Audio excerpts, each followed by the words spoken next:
to a son, and you shall call him Emmanuel, meaning God with us. Hallelujah. So Jesus, even though at the Last Supper he was indicating that a time is coming where he will leave and ascend to heaven, he made us aware that even though he was going to heaven, he was going to be with us. Hallelujah. Because he came to establish a kingdom. When you look at Hebrews chapter 12, verse 22, he talks about a kingdom that cannot be shaken, a kingdom that cannot be moved. Hallelujah. And that is what Jesus came to establish here on earth. And that is what he did, he has done for us. But before we look at that, let's look at Daniel chapter 2, and then look at some kingdoms that have come and gone. And the amazing thing is, the more we search, the more we find, the more you discover, the more you love God, the more, and the more you can ascertain that the Bible is true. Hallelujah. As far back as Daniel chapter 2, there was this king called Nebuchadnezzar. And Nebuchadnezzar was very powerful at that time. He was the king of Babylon. And at the time, Babylon was the kingdom that was ruling the world in the days of Nebuchadnezzar. And so God revealed something to him. But to prove that this is only the sovereign Lord who has revealed this, Nebuchadnezzar has some magicians around him. When you read the whole of Daniel chapter 2, you find the story. He had a whole lot of magicians around him, a whole lot of wise men, intelligent people who will normally come, and then the king will tell the issue, and then they will explain. They will tell the king what it means. But when Nebuchadnezzar had this dream, he thought if he told the wise men, they will always tell him something. It's like whenever something has happened, you will always be able to look at it and find an explanation or find a reason. That is why COVID is still causing trouble, because they are still looking at what has happened before. So when something new comes up, we have to scramble and then try to find out. It's only God who knows the tomorrow. Hallelujah.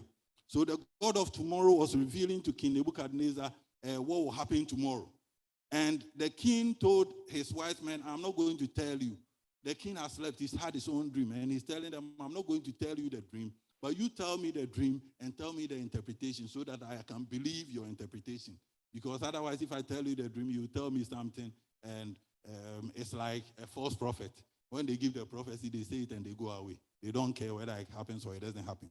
So the king said, to be able to, for the avoidance of any doubt, if you are really discerning, spiritually discerning, tell me my dream and tell me the interpretation.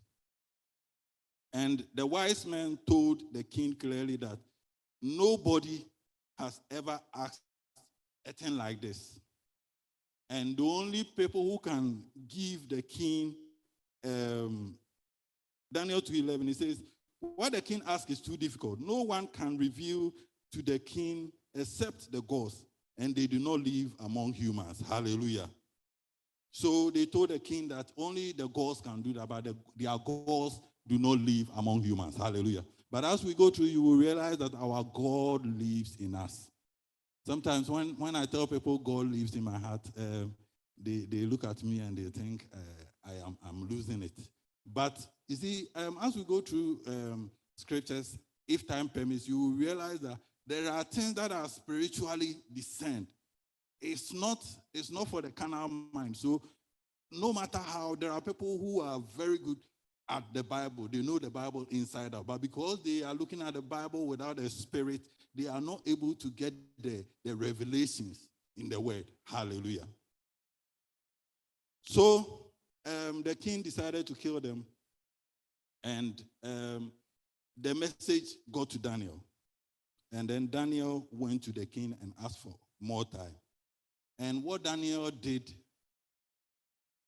he asked the king for more time. He went and spoke to his friends, and then they went to pray to God to give them what the king has dreamed, to reveal the dream to them and reveal the interpretation. And as they prayed that night, God gave Daniel the revelation. Now, let's read from verse 24. Then Daniel went to Arioch, whom the king had appointed to execute the wise men of Babylon, and said to them,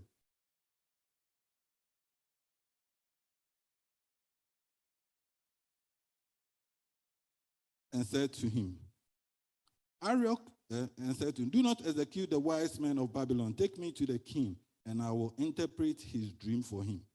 Arioch took Daniel to the king at once and said, I have found a man among the exiles from Judah who can tell the king what his dream means.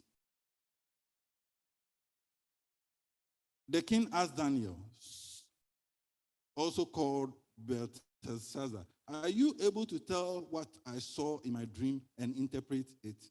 Daniel replied, no wise man, enchanter, magician, or diviner can explain to the king the mystery he has asked about. But there is a God in heaven who reveals mysteries.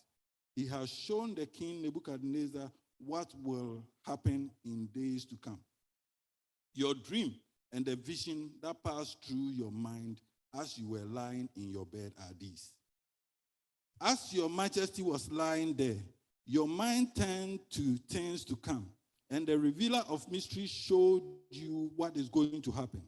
As for me, this mystery has been revealed to me not because I have greater wisdom than anyone else alive, but so that your majesty may know the interpretation and that you may understand what went through your mind. Your majesty looked, and there before you stood a large statue, an enormous dazzling statue, awesome in appearance. The head of the statue was made of pure gold, its chest and arms of silver, its belly and thighs of bronze, its legs of iron, its feet partly of iron and partly of baked clay. While you were watching, a rock was cut out, but not by human hands. It struck the statue and its feet of iron and clay and smashed them. Then the iron and clay, the bronze, the silver, and the gold were all broken to pieces and became like chaff on a threshing floor in the summer. The wind swept them away without leaving a trace. But the rock that struck the statue became a huge mountain and filled the whole earth. Hallelujah. This was the dream. And now we will interpret to the king. Your majesty, you are the king of kings. The God of heaven has given you dominion and power and might and glory. In your hands he has placed all mankind and the beasts of the field and the birds in the sky. Wherever they live, he has made you ruler over them all. You are the head of gold. Hallelujah. Now, Nebuchadnezzar ruled the world from 612 BC to 539 BC. History confirming scriptures. After you, another kingdom will rise inferior to yours. Next, a third kingdom, one of bronze, will rule over the whole earth. The second kingdom, the chest of arms and silver, was the Medo-Persian rule.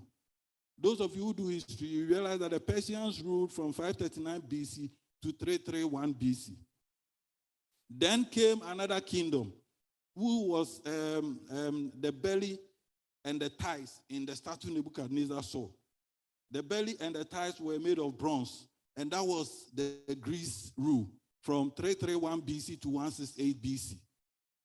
And then the legs, which were the iron, the legs were made of iron, were the Roman Empire, which ruled with iron hands. They were in power at the time Jesus Christ came, 168 BC to 476 AD, when the Romans ruled. And then after that came the next kingdom, the next kingdoms, which Bible describes as, let me read from here. And then it says, verse 40, it says, finally, there will be a fourth kingdom, strong as iron. For iron breaks and smashes everything. As an iron breaks things to pieces, so it will crash and break all the others. Just as you saw that the feet and toes were partly baked clay and partly of iron, so this will be a divided kingdom. That is the world, theologians believe the world we are in, where you have powers rising The European Union, for example, they are trying to break away. They try to form unions. NATO, they form the alliance.